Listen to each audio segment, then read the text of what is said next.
സഹായമില്ലെങ്കിൽ അടുത്ത 48 മണിക്കൂറിനുള്ളിൽ ഗാസയിൽ 14,000 കുഞ്ഞുങ്ങൾ മരിക്കുമെന്ന് ഐക്യരാഷ്ട്രസഭയുടെ മുന്നറിയിപ്പ്. ഐക്യരാഷ്ട്രസഭയുടെ മാനുഷിക കാര്യാലയത്തിന്റെ വക്താവ് ടോം ഫ്ലെച്ചർ ഒരു പ്രമുഖ മാധ്യമത്തിന് നൽകിയ അഭിമുഖത്തിലാണ് മുന്നറിയിപ്പ് നൽകിയത്.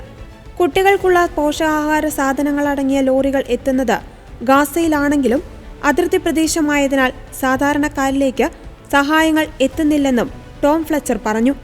അതേസമയം UN-ന്റെ അഭ്യർത്ഥന പ്രകാരം ഗാസയിലേക്ക് പ്രവേശിക്കുവാൻ 100 ട്രക്കുകൾക്ക് ഇസ്രായേൽ അനുമതി കൊടുത്തു.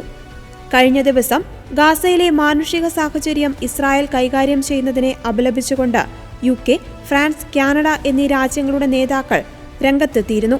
ബ്രിട്ടീഷ് പ്രധാനമന്ത്രി care Starmer, French president Emmanuel Macron, Canadian president mark Carney എന്നീ നേതാക്കളാണ് അപലപിച്ചത്. അതേസമയം 6 ആഴ്ചത്തെ വെടിനിർത്തൽ സമയത്ത് സാധനങ്ങൾ ഗാസ മുനമ്പിലേക്ക് പ്രവേശിച്ചുവെന്നും എന്നാൽ ഹമാസ് ഭീകരവാദികൾ സഹായത്തിന്റെ ഭൂരിഭാഗവും മോഷ്ടിച്ചെന്നും ഇസ്രായേൽ വ്യക്തമാക്കി.